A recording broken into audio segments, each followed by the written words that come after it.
नमस्कार,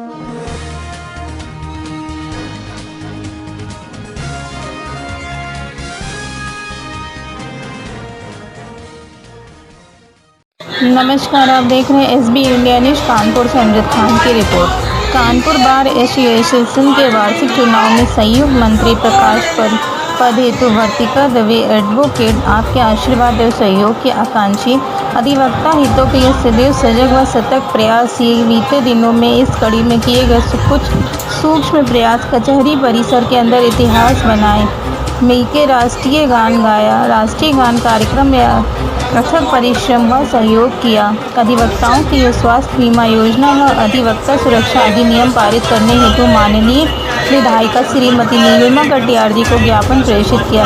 कोरोना महामारी से जूझ रहे अधिवक्ता परिवारों की आर्थिक सहायता हेतु माननीय मुख्यमंत्री जी को माननीय जेल मंत्री श्री जय कुमार सिंह जैकी जी के माध्यम से प्रेषित किया, जिसे माननीय मंत्री जी ने प्रबल संतुष्टि के साथ अग्रेषित किया। ट्विटर ईमेल के माध्यम से भी अधिवक्ताओं की आर्थिक सहायता हेतु प्रत्यावेदन माननीय प्रधानमंत्री जी के मुख्यमंत्री जी व उप मुख्यमंत्री जी को प्रशिक्षित किया, जो विभिन्न समाचार पत्रों में प्रकाशित भी हुआ।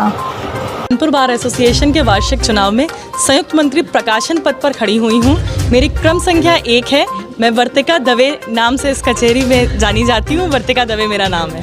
लॉकडाउन में आपने बड़ी जो है लोगों की हिम्मत करी, उसके बारे में जी, लॉकडाउन में मैंने अधिवक्ता हितों के लिए मैं जितना कुछ कर सकती थी वो भरसक प्रयास किए।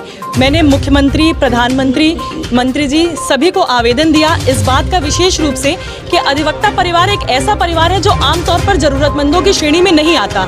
लेकिन उस समय परिस्थितियां इतनी विकट थी कि हमारे प्रोफेशन, क्योंकि हमारा बार काउंसिल से प्रोफेशन में लिखा हुआ है कि हम कुछ और काम कर ही नहीं सकते, इसलिए प्रत्यक्ष तौर पर हमारी जो रोजिका थी, हमारी जो रोजी रोटी थी वो बंद थी लॉकडाउन में। और लॉकडाउन के काफ़ी समय बाद तक हमारे पास, हम चाह भी लें तो कोई ऑप्शन नहीं था कि हम कुछ और काम कर सके।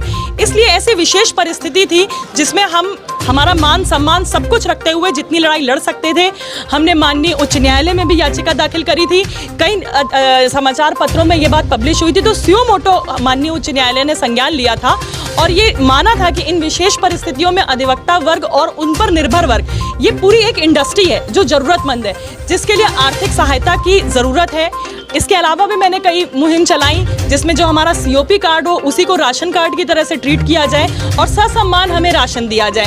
क्योंकि परिस्थितियां ऐसी थी इसलिए हम ज़रूरतमंद थे, वरना हम खुद सबल और सक्षम हैं और हम दूसरों के साथ साथ अपने अधिकारों की लड़ाई भी लड़ सकते हैं। इसके अलावा भी मैंने कुछ काम किए हुए हैं इसी लॉकडाउन के दौरान, जैसे चैम्बर की व्यवस्था, हमारा जो वहाँ पे देहात की तरफ है सरकारी बिल्डिंग है, उसमें एक प्रत्यावेदन दिया था जिसको माननीय सांसद